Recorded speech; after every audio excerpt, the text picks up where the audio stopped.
क्या देखा कला अलग अलग विधाओं में 50 से भी ज़्यादा जो एंट्रीज आई है, कुल मिलाकर लगभग 100 टीम यहाँ पे आज पार्टिसिपेट कर रही है। और इस युवा महोत्सव की खासियत ये है, एक तरफ इसमें उर्दू ज़बान का भी कार्यक्रम है जिसमें बच्चे अलग अलग विषयों पर, अलग अलग टॉपिक पर उर्दू ज़बान में अपनी तकरीर करेंगे, साथ ही साथ हिंदी में भी वक्तव्य है और विज्ञान प्रतियोगिता भी, विज्ञान प्रदर्शनी भी यहाँ पर आयोजित की गई है। तो ये कार्यक्रम बच्चों का है, बच्चों का यह समय न लेते हुए कि ये कार्यक्रम सफल हो, इसकी शुभकामनाएं है। और कला संस्कृति विभाग की मंशा है कि जो युवा प्रतिभाएं हैं जिनको ये मौका मिल रहा है, आज का जिला स्तरीय मंच उनको मिल रहा है, उस मंच पर अपनी प्रतिभा का प्रदर्शन करें। जिला स्तर से जो बच्चे प्रथम स्थान पर आएंगे वो राज्य स्तरीय युवा महोत्सव जो 19 और 20 दिसंबर को मधुबनी जिला में आयोजित है, उस प्रतियोगिता में भाग लेंगे। और राज्य स्तर पर जो बच्चे प्रथम आएंगे वो बिहार राज्य का प्रतिनिधित्व करते हुए वो भाग लेंगे। 12 जनवरी युवा दिवस के अवसर पर दिल्ली में जो कल्याण मंडपम, दिल्ली में जो भारत मंडपम बना है, उसमें भारत के सभी राज्यों से जो अलग अलग विविधता के राज्यों से जो बच्चे आएंगे उनके साथ परफॉर्मेंस का मौका मिलेगा। तो मेरी पूरी शुभकामना है कि लखीसराय से एक अच्छी टीम इस बार मधुबनी जाए, क्योंकि पिछली बार लखीसराय में युवा महोत्सव का आयोजन हुआ था, तो जो पिछले बार के ऑर्गेनाइजर्स होते हैं उनके ऊपर सबका ध्यान रहता है कि लखीसराय से कैसी टीम आ रही है। और पिछले एक साल में हम लोगों ने जितने सांस्कृतिक महोत्सव और अलग अलग विधाओं में बच्चों के लिए कार्यक्रम किया है, मुझे पूरा भरोसा है कि लखीसराय के बच्चे, लखीसराय के युवा इस युवा महोत्सव में बहुत अच्छी प्रस्तुति लेकर आएंगे। और जो हमारे जजेस हैं, जो हमारे निर्णायक मंडल के लोग हैं, उनसे अनुरोध है कि बच्चों को पुरस्कृत करें, बच्चों को परिष्कृत करें और साथ ही साथ जिन बच्चों में फर्स्ट सेकंड थर्ड आपको दिखता हो उनकी विधा में और कैसे इम्प्रूवमेंट हो सकता है उसको बताएं। क्योंकि जो फर्स्ट पोजीशन वाले बच्चे हैं, जब कार्यक्रम खत्म हो जाए, जब उनका रिजल्ट अनाउंस हो जाए, तो आप उनकी खूबियों के बारे में, उनकी खामियों के बारे में ज़रूर बताइए।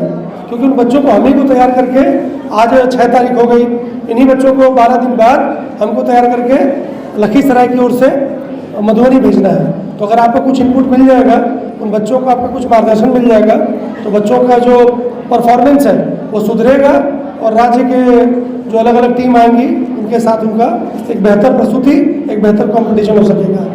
तो आज जो पिछले सप्ताह हम लोगों ने लखीसराय में लाली पहाड़ी महोत्सव मनाया, देश विदेश के विद्वान आए और लखीसराय के गौरव के बारे में चर्चा हुई। कल अभी हम लोगों ने लखीसराय में फिल्म फेस्टिवल का समापन किया और 3 दिनों का फिल्म फेस्टिवल था, जिसमें भारतवर्ष से कई film producer, film director, film actor और फिल्मों से जुड़े हुए लोग आए, फिल्मों के बारे में चर्चा हुई और 3 दिनों का यह कार्यक्रम समाप्त हुआ। आज युवा महोत्सव के माध्यम से जो यहाँ के बच्चे हैं, जो यहाँ के युवा हैं, वो स्थानीय लोगों को इस मंच पे लाया जा रहा है ताकि वो अपनी प्रतिभा का प्रदर्शन कर सके।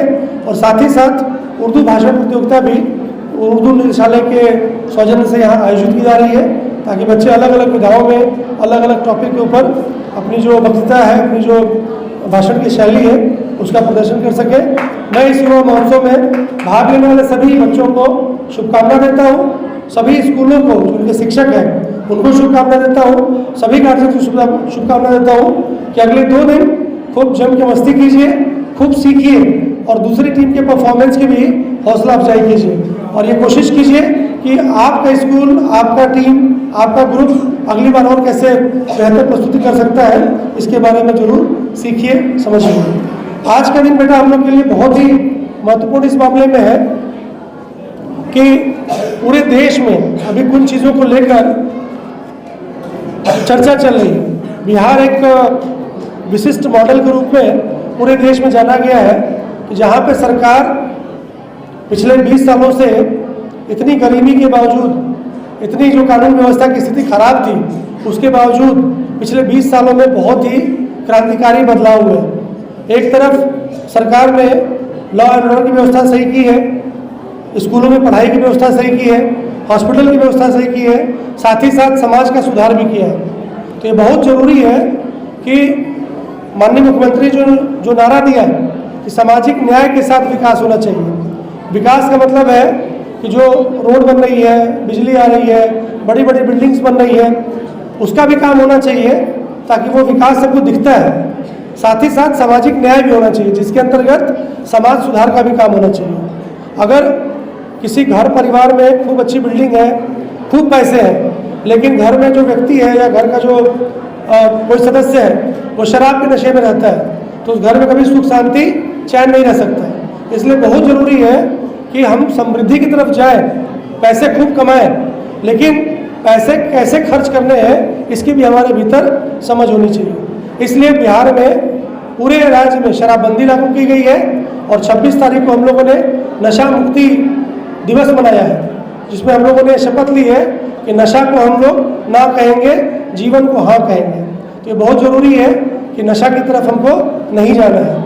उसके बाद 27 तारीख को जेंडर हिंसा के ऊपर एक कार्यशाला हुई है, जिसमें यह बताया गया सबको कि जेंडर हिंसा को रोकना है और बाल विवाह मुक्त भारत का निर्माण करना है।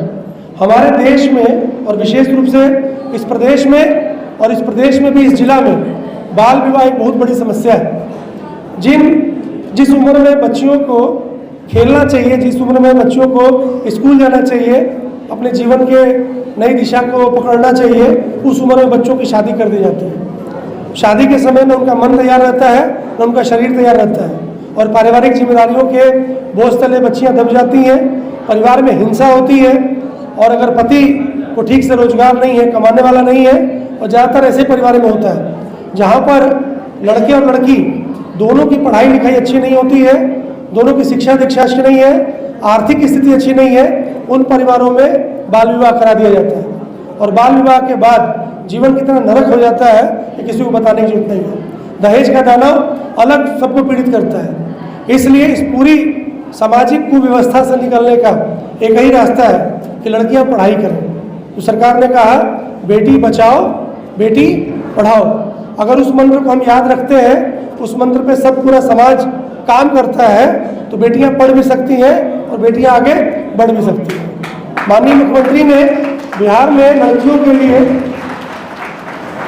जन्म से लेकर शादी तक के लिए ऐसी बहुत सी योजनाएं हैं, कल्याणकारी योजनाएं हैं। ये गरीब परिवार में जन्मी हुई बेटी को भी उसका लाभ मिलेगा, तो बेटी अच्छी पढ़ाई कर जाएगी। ग्रेजुएशन के पश्चात बच्चियों को इंटर के पश्चात, इंटर तक तो उनको स्कूल में स्कॉलरशिप मिल जाता है, पोशाक की राशि मिल जाती है, साइकिल की राशि मिल जाती है। इंटर के बाद बच्चियों को आगे पढ़ाई करने के लिए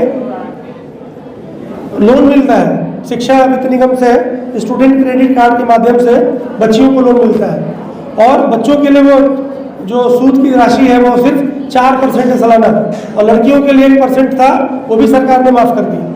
अब सूद की कोई राशि नहीं देनी है, जो राशि आपने प्राप्त की उसी राशि को अगले 10 साल में लौटाना है। तो आप किसी भी अच्छे इंजीनियरिंग कॉलेज से, किसी भी मनपसंद के इंस्टीट्यूट से आप पढ़ाई कर सकते हैं। तो बच्चों को इतना अच्छा मौका मिल रहा है कि खूब पढ़िए और आगे बढ़िए। इवन पढ़ाई के बाद नौकरी के लिए सरकार ने 35% रिजर्वेशन लड़कियों के लिए दिया हुआ है कि अगर 100 वैकेंसी निकलती है किसी भी पोस्ट के लिए, तो 100 वैकेंसी में 35% वैकेंसी लड़कियों के लिए रिजर्व है।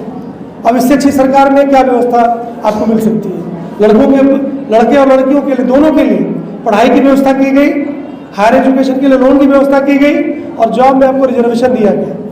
तो जो बच्चे तैयार रहेंगे, जो बच्चे अच्छा पढ़ाई करेंगे, जब नौकरी का अवसर आएगा हाथों हाथ उस अवसर को हासिल कर लेंगे।